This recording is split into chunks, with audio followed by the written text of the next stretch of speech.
All right. Good afternoon, everyone. We are going to get started with our MHED Talks. Get the doors closed there. Thank you. All right. First, I would like to just say welcome to the 28th Annual Minnesota Association for Children's Mental Health, Children's and Adolescents Conference. Thank you all for being here.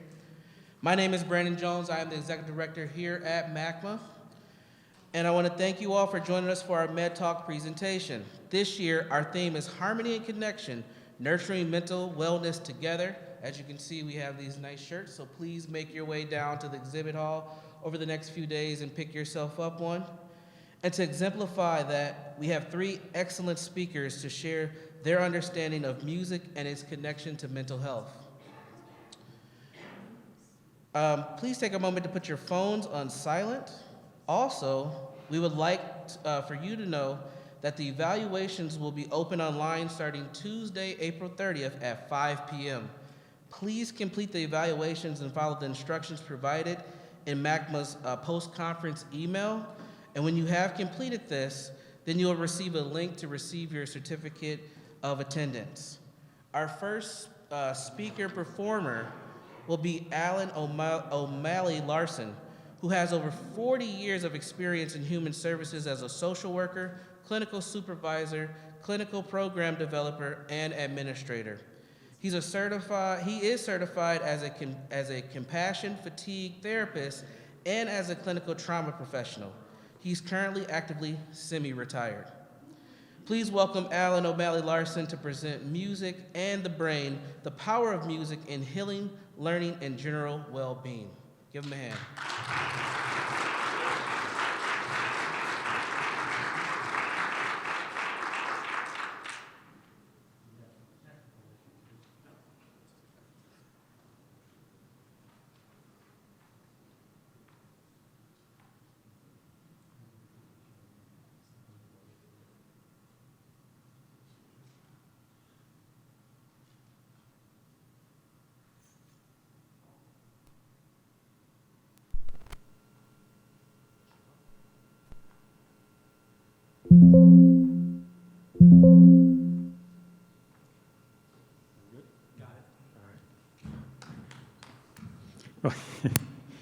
Thank you.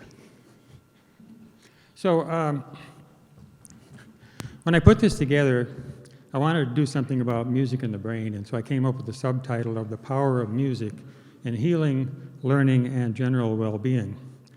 But as I started putting it together, I thought I need to shift that subtitle just a little bit, and it's The Power of Music and the Cognitive, Emotional, and Bodily State. Now, I'm a little bit afraid that there might be some disjointedness in the material I'm presenting, so I'm going to tell you that that's intentional. And part of it is because part of my goal is to sort of fill your brain with possibilities. So there may be a lot of stuff in here, just take something away that makes sense to you. Let's start by tuning in. And if you could all just join me in taking a nice deep breath as a way to kind of bring us to this moment. And if you put 2 feet firmly on the floor, take a nice deep breath, and it's important to breathe through your nose because when you do that, the nasal passage is stimulated to release nitric oxide, which is a calming chemical. And then when you breathe out slowly, and do it as if you're blowing through a straw, because for some reason when you do that, it stimulates the vagus nerve, which then tells the brain to release oxytocin. So I think it's a good way for us just to kind of get settled in here. So 2 feet on the floor, nice deep breath, and let it out slowly.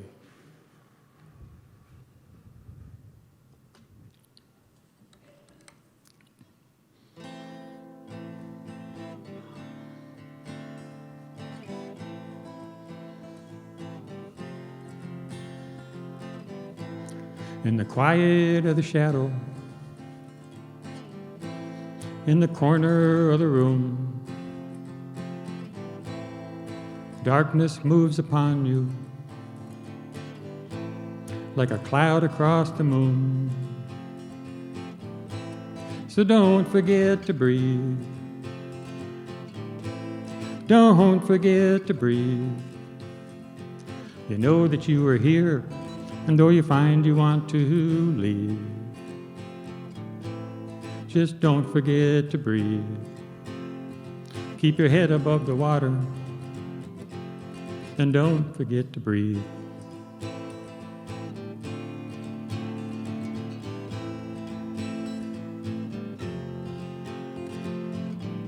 All the suffering that you've witnessed, the emotions that you found,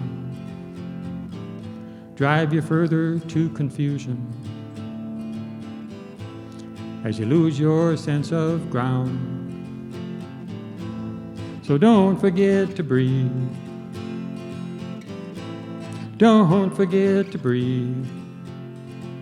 You know that you are here, and though you find you want to leave,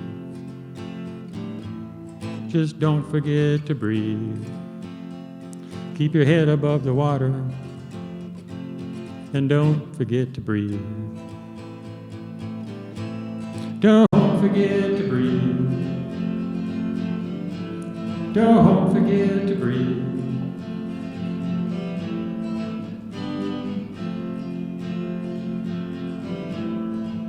Just breathe. Just breathe.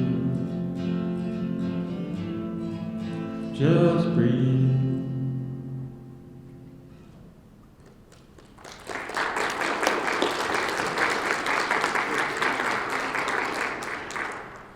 I think that's one of the things about music is it can take a simple concept and expand on it and kind of drill it in some sort of ways. In the materials for this presentation, I used this quote from Martin Luther. It said, "Next to the Word of God, the noble art of music is the greatest treasure in the world. It controls our thoughts, minds, hearts, and spirits." And if we move to the 20th and 21st century, Elton John just recently said, "There is something about music that fills your soul with emotion. It pounds your soul. It has a way of penetrating." And this is part of the reason why, because as you see in this picture, the brain on the left side is a brain at rest, and the brain on the right side is that brain's reaction to music. And the red and orange and yellow is parts of the brain that are lit up. So music has this way of activating the entire brain. The front, the back, left hemisphere, right hemisphere, the top, the bottom, it all gets activated when we're listening to music, and even more so when we're playing music. And how many of you have played music, like even in the past, maybe in high school band, junior high band, currently? And keep your hands up. And how many of you are still playing music? Oh. One of the things I'm going to suggest here is that you maybe think about taking that up again because of the incredible benefits it can have.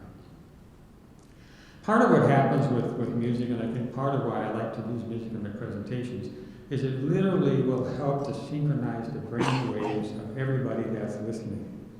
And in fact, there's a good example of that. If you ever went to a Taylor Swift concert, but if you did an fMRI on those 70, 80,000 people in that concert, you would see such a similarity in the brainwave patterns because of that synchronization that kind of goes on. So I thought it was kind of interesting. In fact, this didn't occur to me until this morning. Was the notion that this whole conference is called Harmony and Connection, and that just kind of, in some ways, relates to that same idea. The same idea of synchronizing our brain waves as a way of communicating, as a way of thinking, as a way of learning information. And it's not just us. This is it's universal, and there's research out there that will say that they determined that certain acoustic features of music were associated with similar emotions and bodily sensations in both Western and Asian listeners. Not only that, but we are born with this predilection to music. And there's some research that they did over here in Amsterdam and Hungary, and demonstrating that in fact babies could recognize a beat. And I think many of us have probably heard stories about folks who, when they're pregnant and the baby in the womb is kind of responding to the music. So it's across culture, and it starts very, very, very early. Now, I love this picture. If you can see it close enough, the contentment in the face of that little baby, literally melting into the guitar and just taking in that music. And I think that's such a wonderful demonstration of the power that music can have on all of us. And I will say from personal experience, I spent many a night with my kids when they were little, playing music to them at night to help them calm down and go to sleep. And also fill their brain with things I wanted them to know too. Now, and in fact, I mentioned about playing an instrument, and it's been said that playing an instrument is like the equivalent of a full body workout. And again, engages the entire brain at once, enhances memory functions, enhances cognitive functions, enhances executive functions. And it's linked to better health in older adults. So it's part of what's going to keep me healthy. Anyway, they said that engaging in music throughout your life is associated with better brain health at an older age. The findings show that playing a musical instrument, particularly the piano for some reason, although I think the guitar works pretty well, is linked to improved memory and the ability to solve complex tasks known as executive function. Overall, we think that being musical could be a way of harnessing the brain's agility and resilience. Another good reason to play and to listen. I want to talk just a little bit about emotional regulation aspect of music.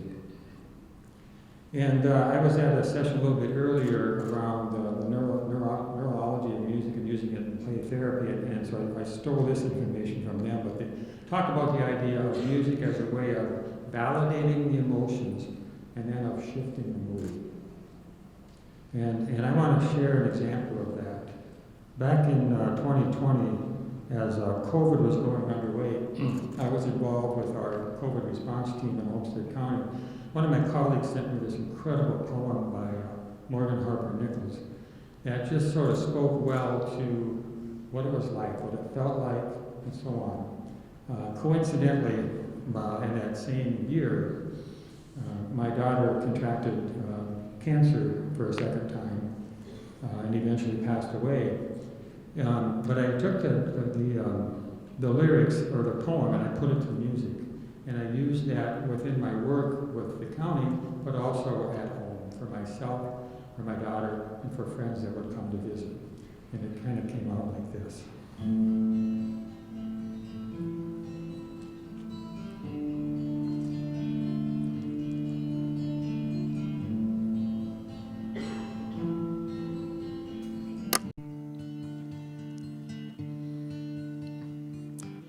If there happens to be things that you do not understand, and your pain comes from a place that is entirely out of your hands, it is okay to close your eyes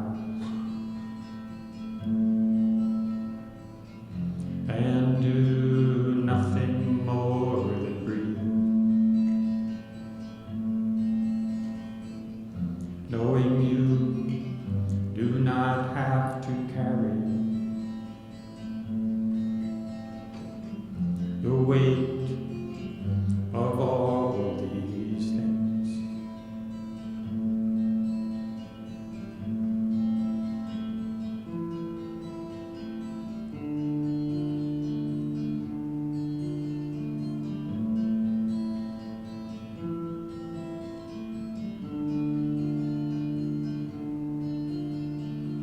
You are allowed to seek peace right here, all by grace.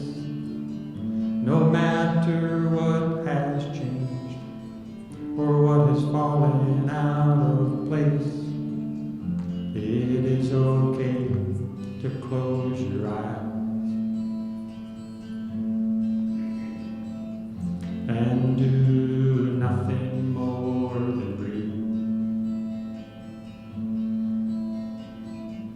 Knowing you do not have to carry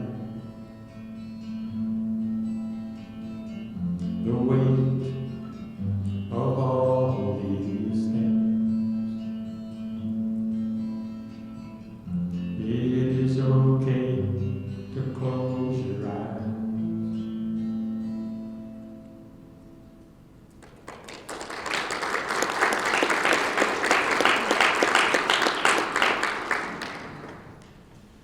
So I mentioned a little bit earlier that I do music in my presentations, and I'm convinced that it has a way of enhancing the learning process.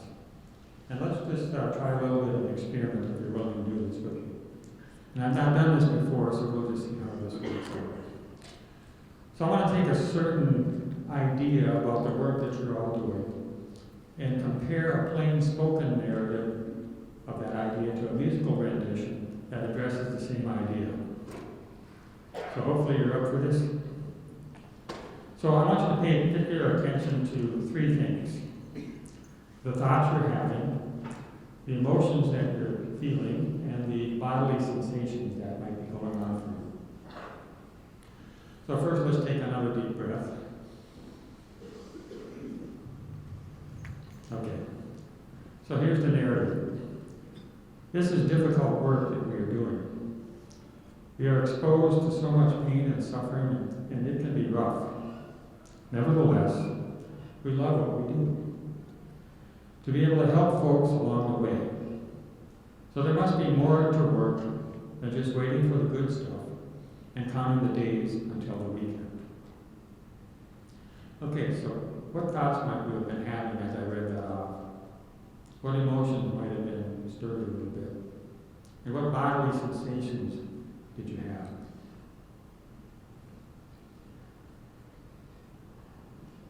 Let's try this again.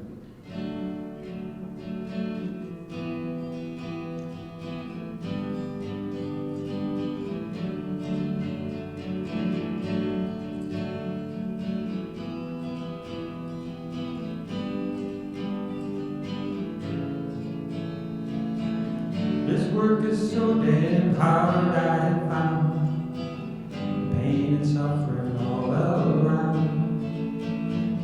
And yet I love this work that I do, helping folks to make it through. Sometimes things get rough, sometimes tough. There must be more to work than this, standing on the sidelines, waiting for the highlights, yeah. There must be more to work than this, praying for the weekend, waiting till the magic is.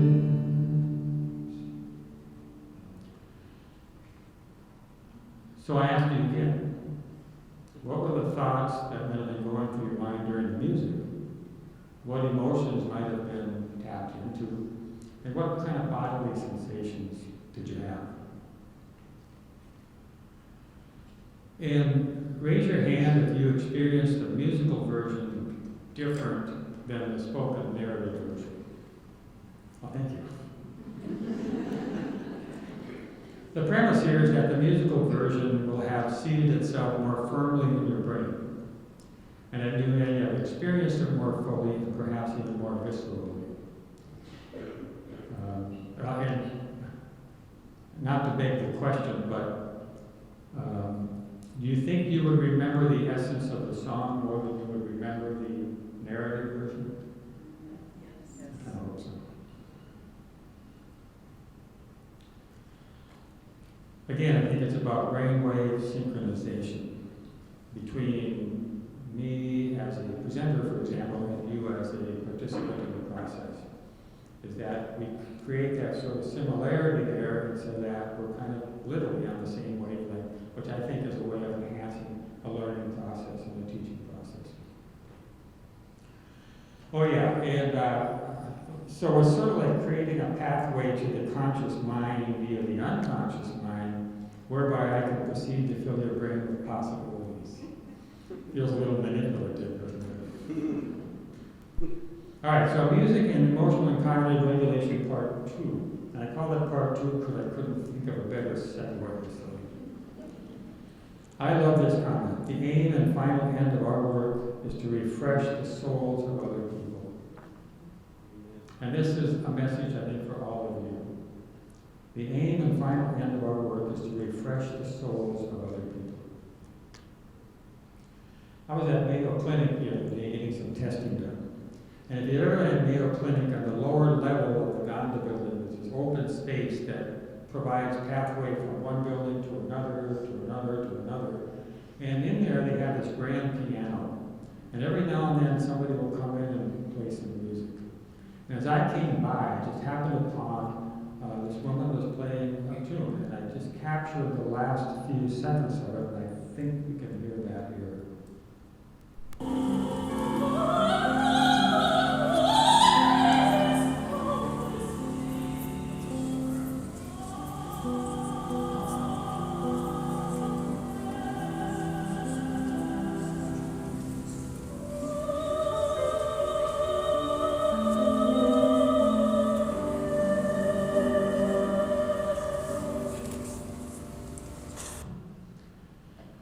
And as I stood there and I looked around, and the people that were rocking stopped, and they just sat there and they watched and they listened. And I have no doubt that the overall heart rate of everybody in that little space went down. The blood pressure went down. Whatever stress they were carrying started to dissipate. And there's no question in my mind that everybody in that space was having their soul refreshed by the music within the context. All right, so what to do about all this? I think there are implications for yourself and for your clients, and I just asked you a couple of questions to consider. Is how do you now use music as a means of cognitive, emotional, or bodily regulation and calming?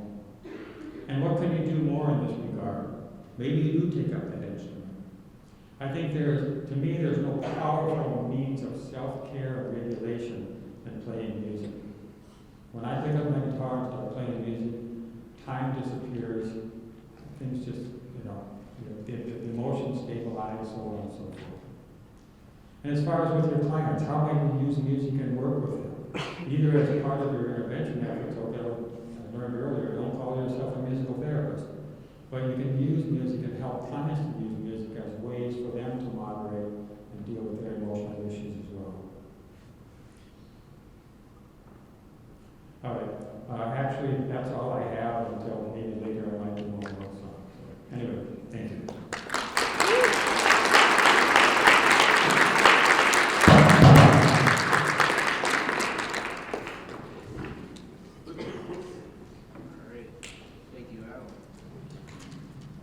Our second presenter is going to be Deb Kline. Deb is a graduate from Iowa State, go Cyclones, and joins us from Ames, Iowa. She's the founder and CEO of Wellspring Wellness and the author of Forgetting to Remember, A Healer's Journey of Survival. Her talents as a singer-songwriter were pivotal in her healing from childhood incest, teen rape, and dissociative amnesia. Please welcome Deb Kline as she presents Art as Alchemy, connecting communities to healing resources through public performance. Give a hand to Deb.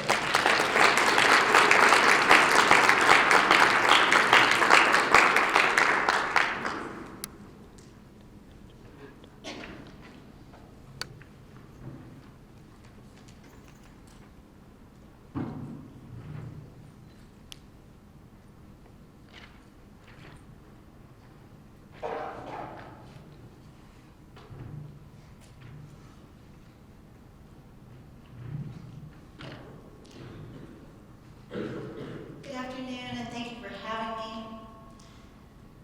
I am both honored and delighted to speak with you today. What would you say if I told you that you are an extension of my full circle healing?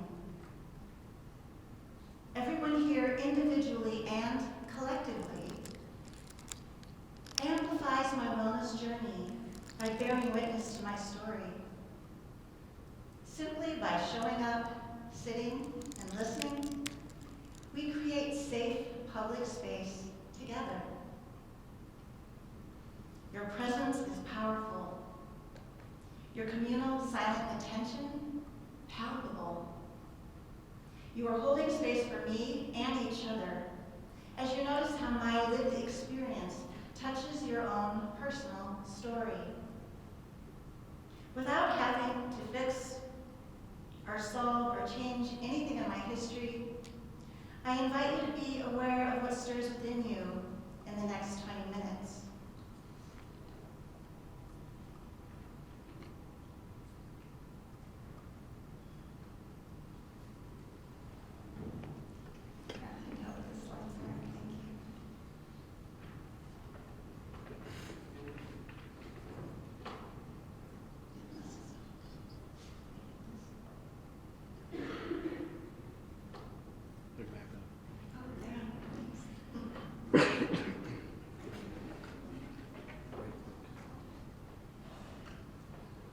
So while my story is new to you, it is old to me. The past, is this on? Yeah. Okay. The past 2 decades, I have enjoyed healthy, happy living after surviving my trauma and healing it to the point where it no longer hinders my daily life.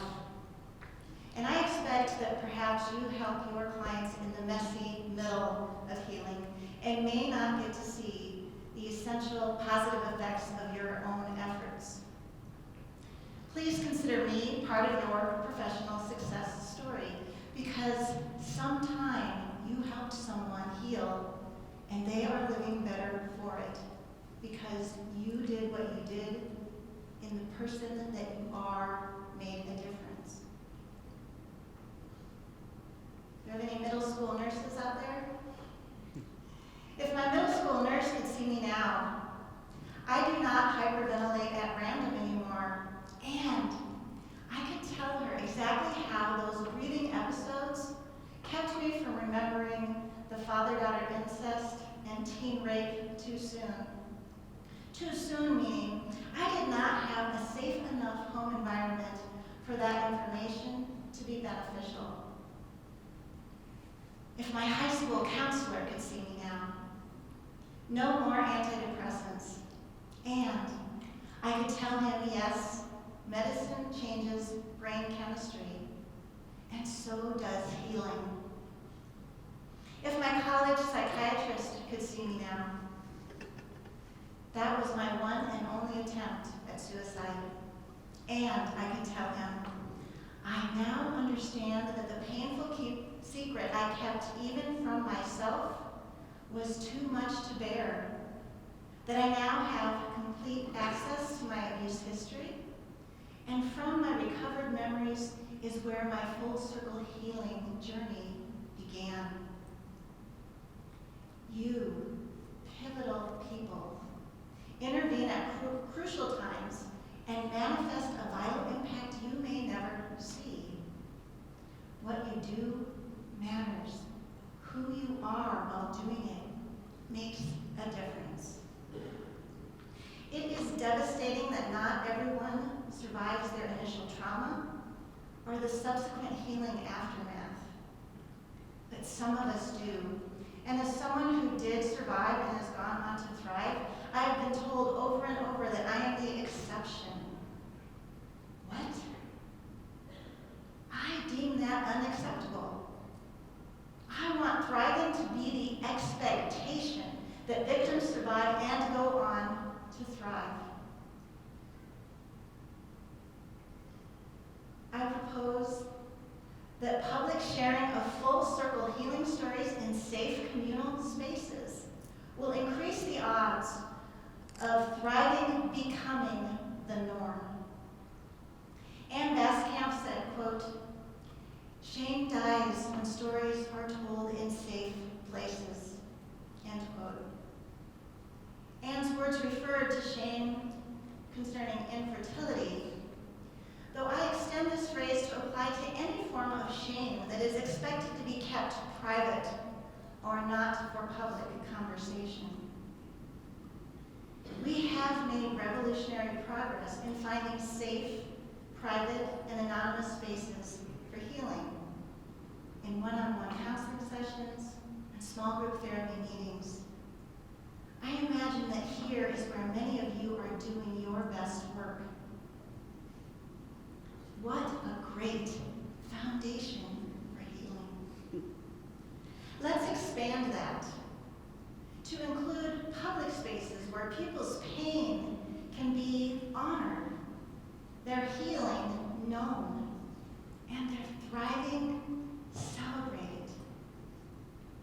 The ground has already been broken. In 1996, Eve Ensler's 1-1 play, The Vagina Monologues, debuted off-Broadway, and its rise and acclaim continues today in various adaptations around the world that include narrations of sexual assault, rape, and incest. In 2006, Tarana Burke founded a movement with 2 simple words, Me Too.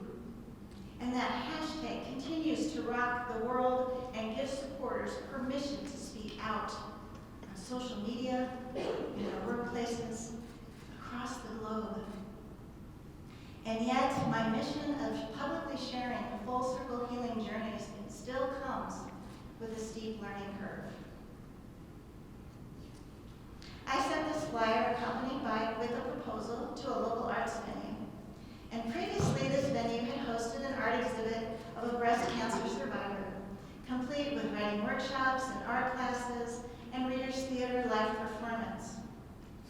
I modeled my proposal after this successful event, swapping out cancer survivor for childhood trauma, rape, incest, attempted suicide, mental health survivor. I got an enthusiastic yes at first. We met and discussed space options and timeframes and community partners. However, in the final meeting, they suddenly voiced many concerns, including that the Arts as Alchemy title implied that completing a workshop would result in healing. What if the art venue got sued by someone who was triggered rather than helped? No disclaimer statements or recruitment of trauma support people I suggested were adequate to avoid this potential legal battle. They also expressed concerns for the kind of people the exhibit and events would attract.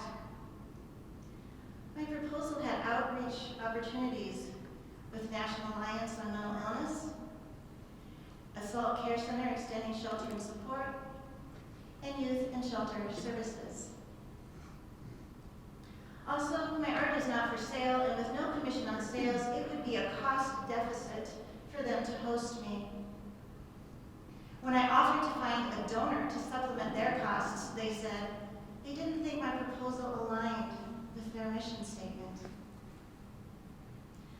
I could feel their discomfort and fear linger in the awkward silence.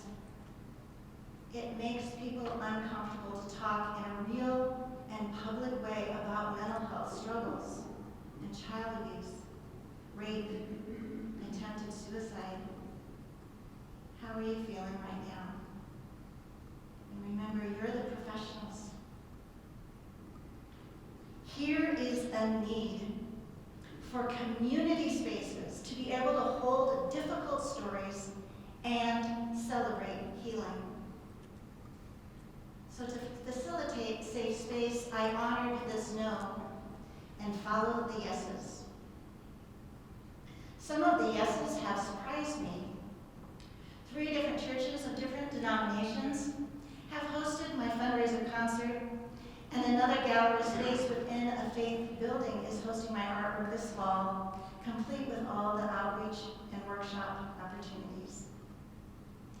I appreciate these yeses, while recognizing that holy spaces for some may not feel welcoming to all, regardless of having accessible facilities, Black Lives Matter banners, pride flags, and memberships with the Interfaith Alliance.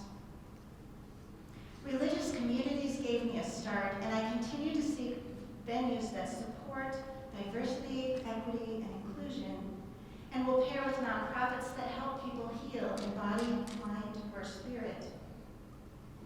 We have the potential to heal both individually and collectively. We just need visible opportunities to witness and hold space for each other, even when, and especially when, the subject matter is uncomfortable and hard. Think about your own community. Where are the public venue options for survivors to safely share their stories stories and be embraced. So far, I have offered my healing arts outreach at book and poetry readings, question and answer sessions, interviews, art exhibits, music performances, and they have taken place in bookstores, art galleries, public libraries, radio broadcasts, churches, conferences, and live streams. Now let me shift to concert mode for our remaining time together. I'm just going to give you a few samples of songs of how I share my full circle journey on stage.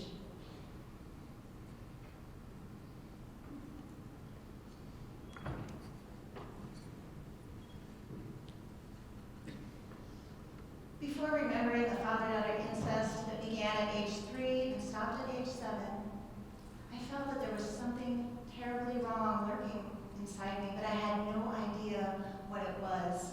So I dubbed this unsettled feeling the shadow monster. And I noticed when I started playing my own songs, the shadow monster seemed to subside. And so my outwardly happy songs were compensating from inward unhappiness. And this is a little ditty called Water Dance.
Was from Before the Remembered Times, also called Four Walls. Four walls are closing in on me. I'd disappear if I could breathe. So I puff and huff to blow them down. But from within, there is no sound. And in this mausoleum, that's my soul. Will it die too? Like lab rats do when they're put in a space too small to live.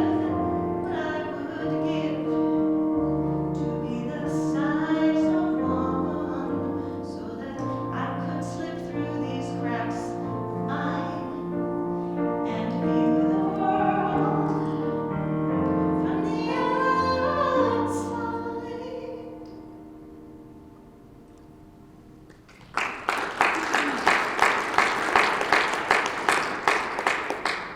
So this next image is called Grave Secrets, and I paired it with this song called Daddy's Sin that I wrote in the process of remembering things.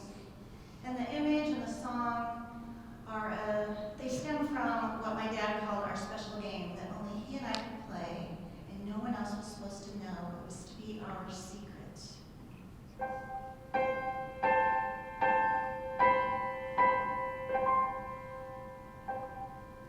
The kiss of death you gave was a secret for my grave. But now I'm the one who's born again in a way you'll never understand.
I already had this rabbit hole of forgetting the father-daughter incest. But when I was 13 years old and 3 strangers in a truck took advantage of me, the rape that happened Saturday morning, I had forgotten about by later that afternoon. So the image is called Unavoidable Tragedy because I really don't think there was anything I could have done to avoid this. And the song is called Joyride.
So this card is called Emerging Teen Woman, and it's about the part of me that mothered myself after this happened, when I later remembered.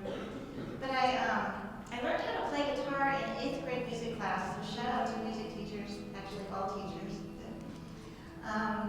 And so I found that when I learned the guitar in 8th grade, I started writing my own songs just like I did with the piano, and this tune was called Hummed Lullaby when I wrote it because I didn't have any words to it, but it soothed that shadow monster that you can imagine was growing bigger by the day.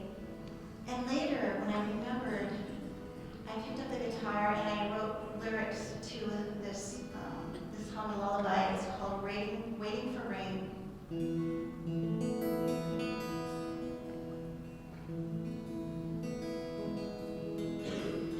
Waiting for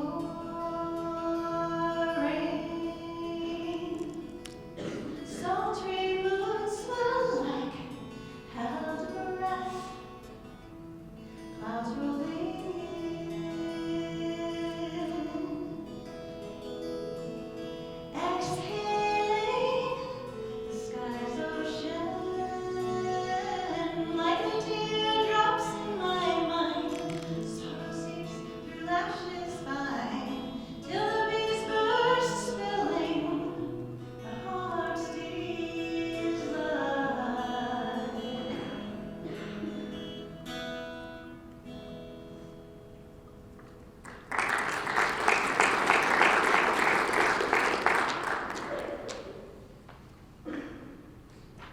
So this last image is my favorite. It's important when you're sharing a full circle healing story to end on the thriving and end on a high note, because it's a very emotional time for the people in the audience supporting you, and you want to make sure that they're okay and that they know that you're okay. So this little song is called Every Little Piece of Me, and Swan Diver, the name of this card, she's the 4-year-old that dove beneath the surface of the water and dredged out every trauma memory and brought them up and honored them like they were buried treasure. And this is called Every Little Piece of Me. I'm going to do the whole thing.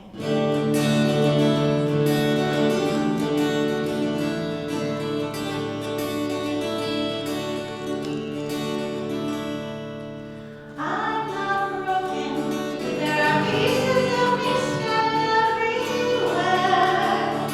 Perhaps you see me in a cloud tree or in your mirror. Our separateness is illusion.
speaker, we have ShaShee Yang, who is a doctoral student in clinical psychology.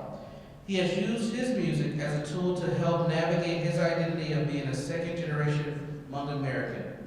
Please welcome ShaShee Yang as he presents Music, Identity, and Connection, the benefits of engaging in music and how it brings us together. Give ShaShee a hand.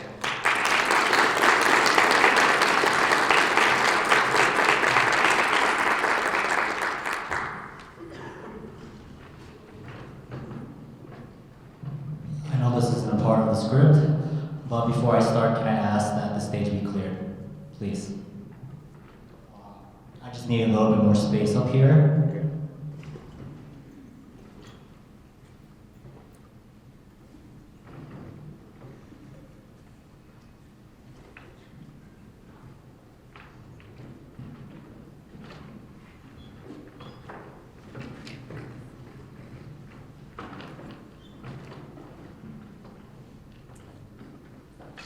How's everyone doing today?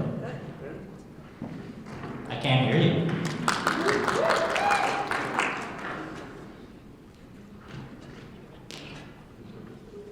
Thank you, that was good, yeah, thank you so much. All right. So hello everyone, welcome to the MACMH conference and welcome to my MHED Talk, Music, Identity, and Connection. The benefits of engaging in music and how it brings us together.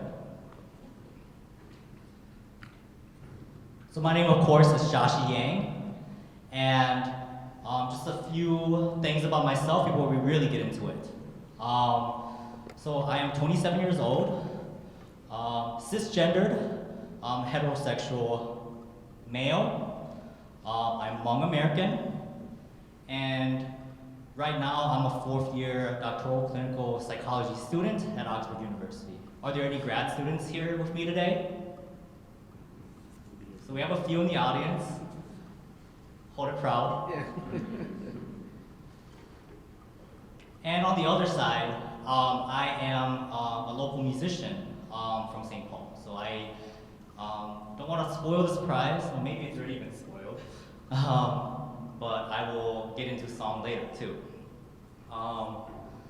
So I also balance two identities that are quite important to who I am and my work.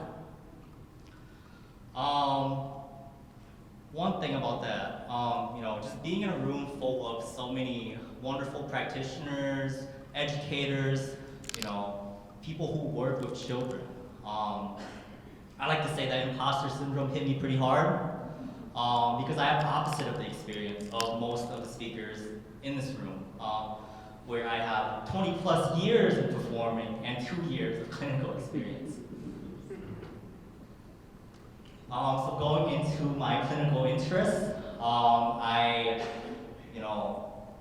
am doing my practicums at the moment, and I'm really interested in conducting therapy and psychological assessment with children and adolescents from underserved and marginalized backgrounds.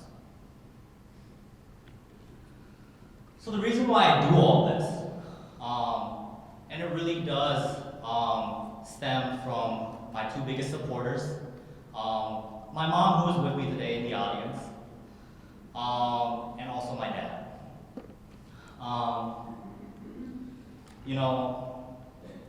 Really, ever since I was little, I always observed and enjoyed what they do.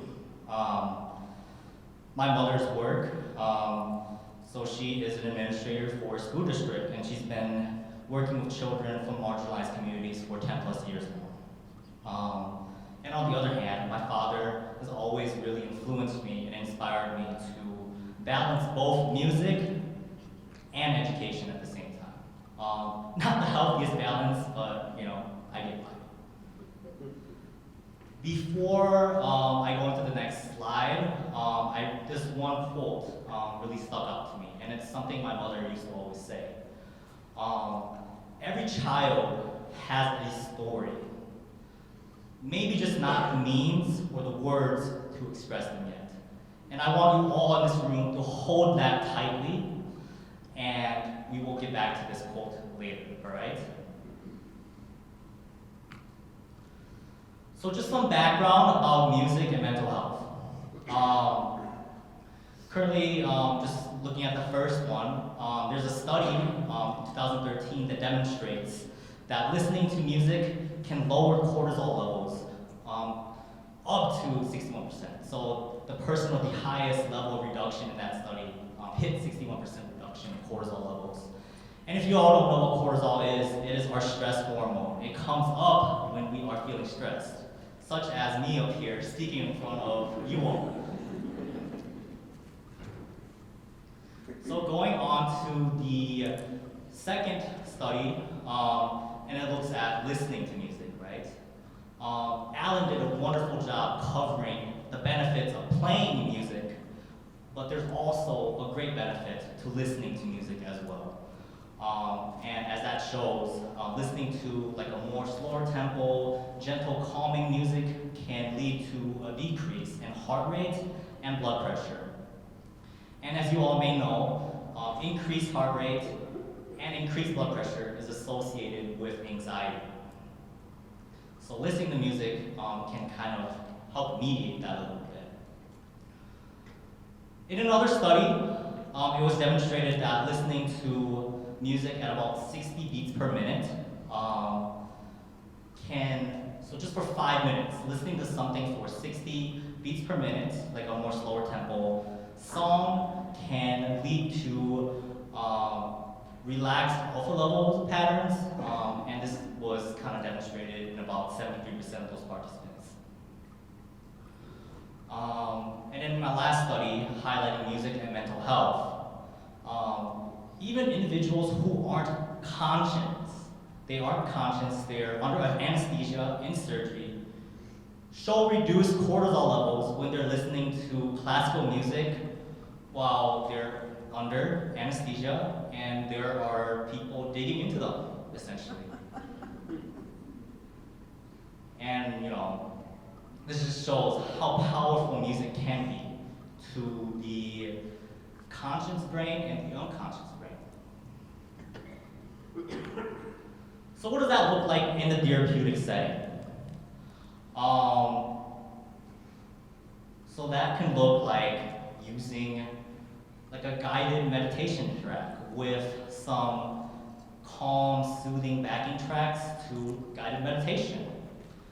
This can be listening to nature sounds such as raindrops and ocean waves to facilitate relaxation, deep breathing, and mindfulness. Also, with all this, it can't be addressed enough that there have been numerous studies demonstrating that the positive effects of listening to music. There's an entire field dedicated to music and therapy called music therapy. So before I start, I just want to say what I'm talking about today will not be music therapy. However, it's how I conduct therapy and how I utilize music with my children and adolescent clients. So this leads to the next point, music and connection. In a 2021 study, it was shown that music production shown neural pathways to human connection. So how this looks like in the brain, oxytocin release essentially. And additionally to this study, the study suggests that making music in groups can promote social connection, support, and a sense of belongingness in people. I don't really know much about the research about this, but I can speak from my own experience. At family gatherings, I can say, my mom, my uncles, my aunties, my cousins, we all get together and do karaoke, and I've never seen all of us be so connected and talk, and we can listen to each other and talk, and just listen to each other, the connectedness in that room, just with karaoke, and how that can bring us together. So with that said, essentially, if we had those MRI scanners, and would put it at, the Yang family gathering, I'm sure we would be able to pick up some oxytocin release in that setting. So getting into the next piece, the second part of my presentation, identity. So I like to use Erickson's model for identity development. And the one I will be focusing primarily on is Erickson's identity versus confusion. And according to Erickson, this occurs around the ages of 12, and it goes all the way up until 18 years old. So you're looking at individuals who are starting middle school into graduating high school. So they're, developmentally, theoretically, they're in this stage of identity versus confusion. And some of the questions that these individuals are asking themselves in this setting, in this stage of development, is, who am I? And where do I fit in? And the most important event, according to Erickson, in this stage is the development of social relationships. And if you ever talk to like a teenager, you will never hear the end of how important it is to be a part of that clique, or the football team, or the cheerleading squad. This is Erickson's model at work. So going more deeply into Erickson's identity. So the first part of that model, identity. Essentially, the conflict centers around this stage. It's centered around developing a personal identity. And this comes in three forms. So uniqueness, a frame, so what this means is a frame to differentiate between self and the interactions with others. The second piece of identity is self-sameness. And this is a sense of continuity within the self as they interact with other people. And then the third part is psychosocial development. And this more so plays on the child's environment. This could be the parent, the caregiver, and how they set the environment to kind of enhance or to kind of help nurture the physical and cognitive development of these young minds. And according to Erickson, successfully completing this stage leads to a strong sense of self that will remain throughout the lifespan. So we're going to talk about the other end of Erickson's model, which is role confusion. Failure to kind of meet these developmental stages in the identity piece can lead to role confusion. So this can lead to feeling unsure who you are, where you fit in later in life, and examples of how this applies to individuals. It could be like drifting from one job to another, not being able to hold a job, and drifting from relationship to relationship. This role confusion can lead to development of feelings such as disappointment and confusion about one's place in life. So I'm actually going to breeze over this one. And I'm going to talk about Hayes' addressing model.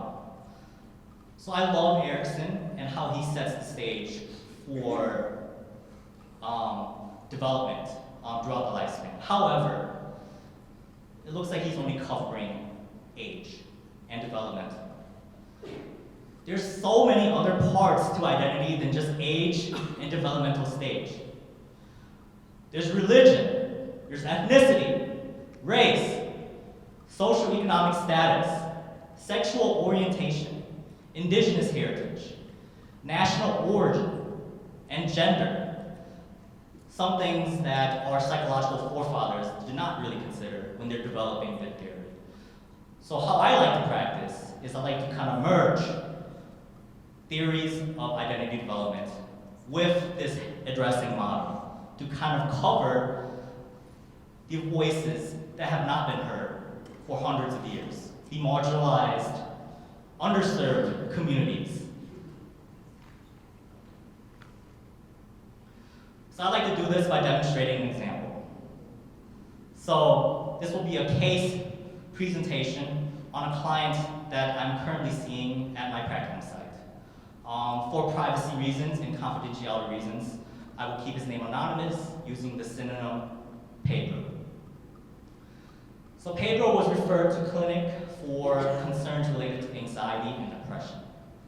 Some things about Pedro: he identifies as Ecuadorian American, 15 years old, religiously affiliated with Catholicism, second generation American. So what this means is that he was born in the United States, however, his parents immigrated here from Ecuador. His upbringing, he grew up in a working class family, identifies as cisgender and heterosexual, and he denies any developmental or cognitive disabilities. So how does Pedro look like in the therapy room? So Pedro's presentation, he often mutters, just really light mutters in speech. Very blunted affect, essentially very, no smile. It's really hard to gauge how he's feeling and emotions, very blunted.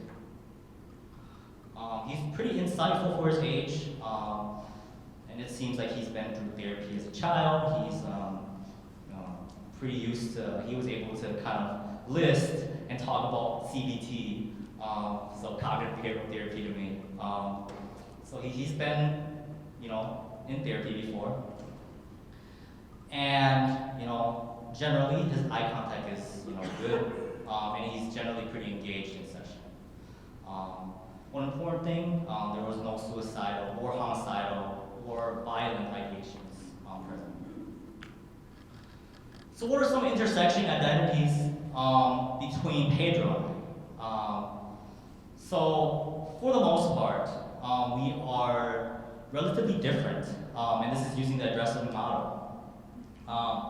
The two things that we share are, we have not acquired any developmental disabilities or any physical or cognitive disabilities.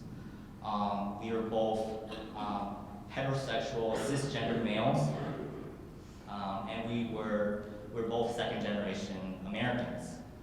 And although Pedro and I are both ethnic and racial minorities here in the United States, that doesn't necessarily mean we share the same experiences of maybe discrimination, racism, the isms.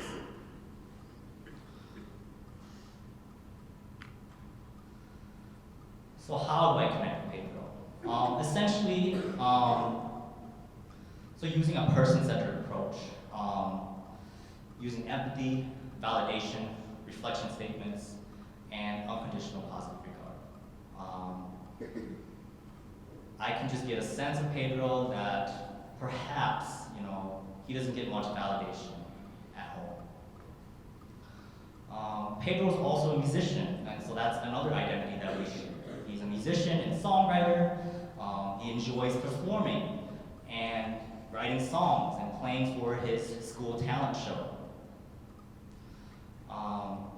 However, he really struggled to express or talk about emotion. In later sessions, he would say that he feels like the song Watermelon Sugar by Harry Styles. And if you all know that song, it's a pretty upbeat, happy-go-lucky song. When he feels sad, he feels like the song What Was I Made For by Billie Eilish. That one's a more mellow, pretty sad song. The lyrics are pretty sad as well. And then when he feels angered, he says he feels like the song Vampire by Olivia Rodrigo. So I probed a little bit further, asking him more to explain these feelings more deeply. And when I ask him more about Watermelon Sugar, he says, the song makes me want to get up and dance. Makes me want to just be silly and not care about the world. So I guess, essentially, that's how he perceives what happiness can be for him. On the other side, what was I made for? Essentially, when he's feeling sad, I just want to sleep and be alone. And I just struggle so much to fit into what I want to be and what my dad wants me to be.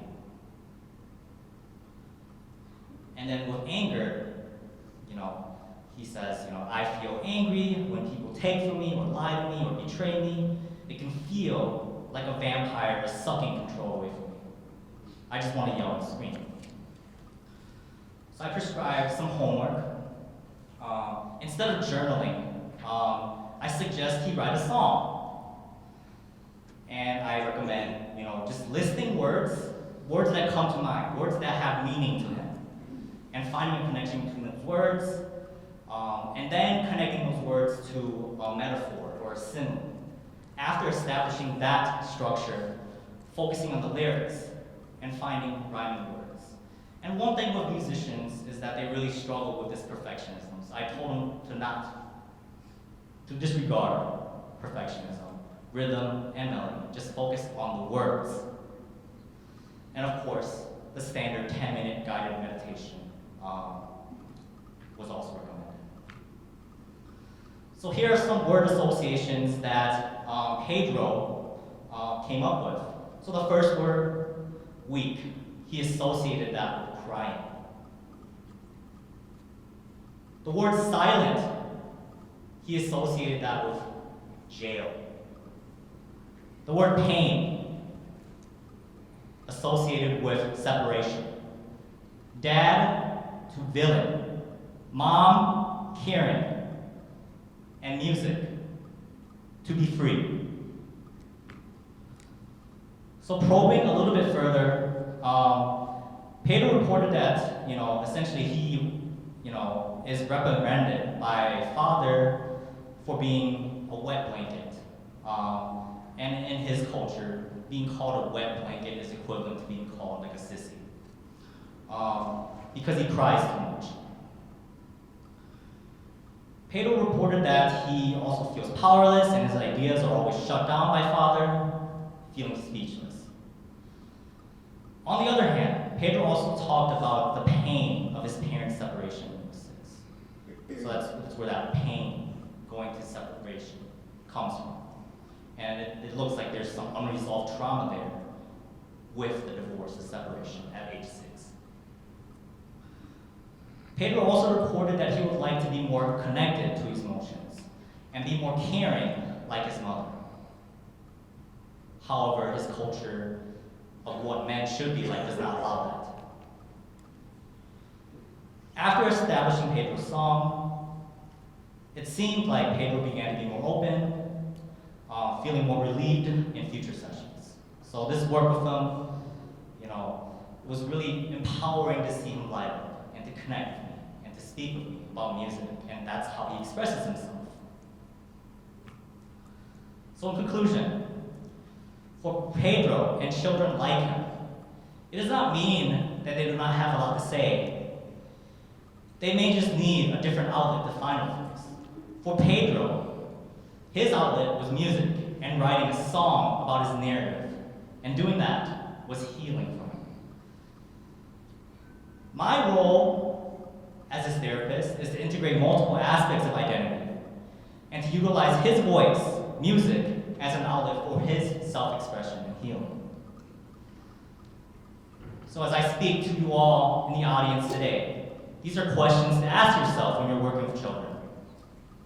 What's your song? And what's your client's song? Essentially, these are questions to ask. And I know every one of you in this room has the power, the knowledge, the skills, and the passion to help these children write their songs and heal. And then just a modification to my mother's quote. Every child has a song. Maybe just not the words or the means to express it. Thank you so much. You've been a wonderful crowd.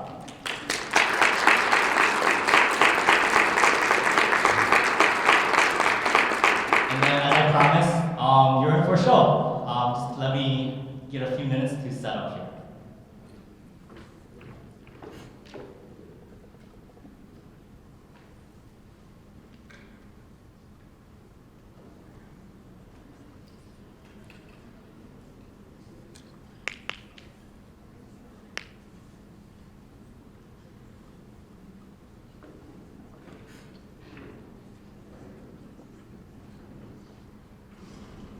I'll be performing a piece from the movie The Greatest Showman. I don't know if you all watched that movie. This is one of my favorite songs from that album.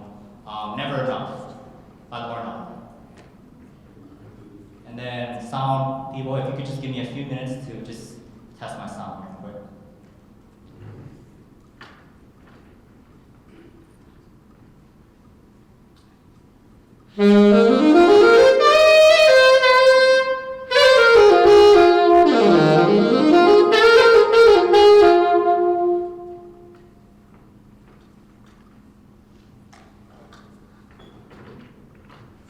All right, I'm ready to go. Thank you so much.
just yet. We got one more treat for you before you go.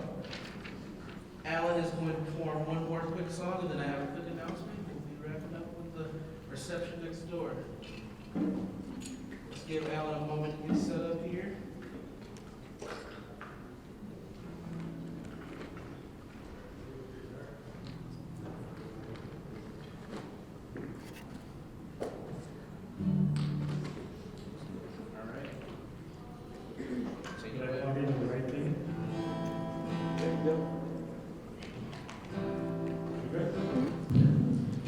This is a song that I modified a little bit, a song by Steve Graciano, and gave me permission to use it.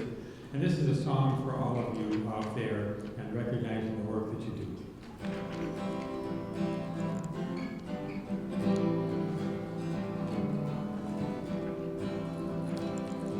You make a difference, you do make a difference.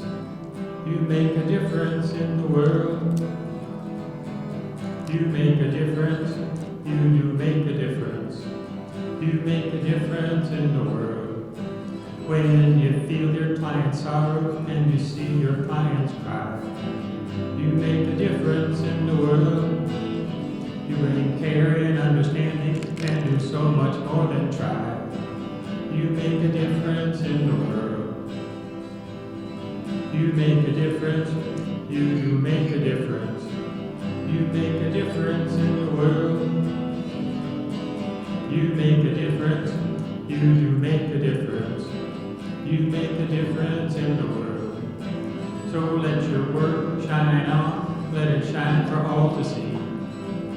As you make a difference in the world, bringing hope and compassion wherever you may be, and make a difference in the world. You make a difference, you do make a difference. You make a difference in the world. You make a difference, you do make a difference. You make a difference in the world. You make a difference in the world. You make a difference in the world.